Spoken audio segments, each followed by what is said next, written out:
बड़ी खबर मध्य पूर्व में जारी युद्ध के बीच अमेरिका में बड़ा सैन्य बदलाव। अमेरिकी सेना प्रमुख रैंडी जॉर्ज ने इस्तीफा दे दिया। रक्षा मंत्री पीट हेग्सेथ ने तुरंत रिटायर होने के आदेश दिए। रिटायर नहीं होते जॉर्ज तो 2027 तक उनका कार्यकाल रहता। बड़ी खबर मध्य पूर्व में जारी युद्ध के बीच अमेरिका में बड़ा सैन्य बदलाव देखने को मिला है।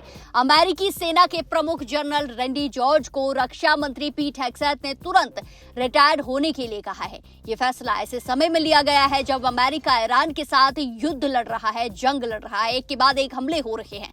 पेंटागन ने इस बात की पुष्टि की है कि रक्षा मंत्री ने आर्मी के सबसे बड़े अधिकारी को पद से हटने को कहा है, आदेश दिया है।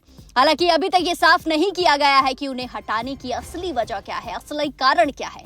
अमेरिकी सेना के चीफ ऑफ स्टाफ को ट्रंप के प्रति वफादारी की कमी के कारण पद से हटाने की आशंका बताई जा रही है। जॉर्ज तत्काल प्रभाव से सेवानिवृत्त हो गए हैं, जबकि अमेरिका अभी भी ईरान के साथ युद्ध में शामिल है। लगातार एक के बाद एक हमले हो रहे हैं। शीर्ष प्रवक्ता शॉन पार्नेल द्वारा घोषित ये कदम रक्षा मंत्री पीट हेग्सेथ द्वारा वरिष्ठ सैन्य नेताओं की 1 दर्जन से अधिक बर्खास्तगियों में से एक बताया जा रहा है। जॉर्ज जो अगस्त 2023 से बाइडेन प्रशासन के तहत इस पद पर थे, 4 साल के कार्यकाल के लिए सेवा देने वाले थे। रैंडी जॉर्ज को पूर्व अमेरिकी राष्ट्रपति जो बाइडेन ने अमेरिकी सेना प्रमुख बनाया था। अगर वो रिटायर नहीं किए जाते तो आमतौर पर वो 2027 तक इस पद पर बने रहते। उन्होंने खाड़ी युद्ध के साथ साथ इराक और अफगानिस्तान में भी सेवा दी थी और इससे पहले पूर्व रक्षा सचिव लॉयड ऑस्टिन के शीर्ष सहयोगियों के रूप में काम किया था। अमेरिका में हाल के समय में 1 दर्जन से ज्यादा बड़े सैन्य अधिकारी या तो हटाए जा रहे हैं या उन्होंने समय से पहले रिटायरमेंट ले लिया है। जनरल जॉर्ज के डिप्टी जनरल जेम्स मिंगल को भी उनके पद से हटाया गया था। उनकी जगह नए अधिकारी की नियुक्ति की गई थी। अमेरिकी सेना में इस समय बड़े स्तर पर बदलाव हो रहे हैं, फेरबदल देखने को मिल रहे हैं। बड़े बड़े अधिकारियों को हटाया जा रहा है, जो आने वाले समय में उसकी रणनीति और काम करने के तरीके को प्रभावित कर सकता है।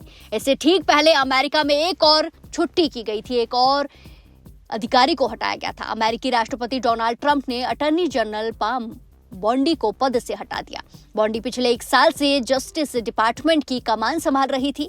उनके कार्यकाल में विभाग पूरी तरह से ट्रंप के एजेंडे पर काम कर रहा था। हालांकि इसके बावजूद ट्रंप उनसे खुश नहीं थे। सूत्रों का कहना है कि ट्रंप को लगता था कि बॉन्डी उनके विरोधियों पर कार्रवाई करने में बहुत सुस्त रही है, एक्शन लेने में बहुत सुस्त रही है। इसके अलावा जेफरी एप्स्टीन मामले में उनकी भूमिका ने ट्रंप की नाराजगी को और बढ़ा दिया था। बॉन्डी की विदाई और अब रैंडी जॉर्ज अमेरिका की सियासत में एक नया विवाद खड़ा करते दिखाई दे रहे हैं, जिसके बाद कई सारी चर्चाएं भी हो रही हैं, कई सारे सवाल भी उठ रहे हैं।